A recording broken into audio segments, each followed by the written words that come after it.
ఈ సేవా కైంకర్యాలకే కాదు, భగవంతుని సేవ కోసం వచ్చే భక్తకోటికి గృహవసతులు, భోజనాది సౌకర్యాలు దేవస్థానం వారు కలిగిస్తున్నారు.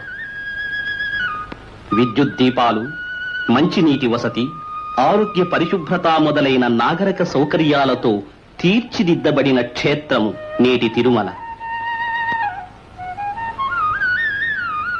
వేలాది యాత్రికులు ప్రతినిత్యం బస చేయడానికి ఇక్కడ వసతులున్నాయి.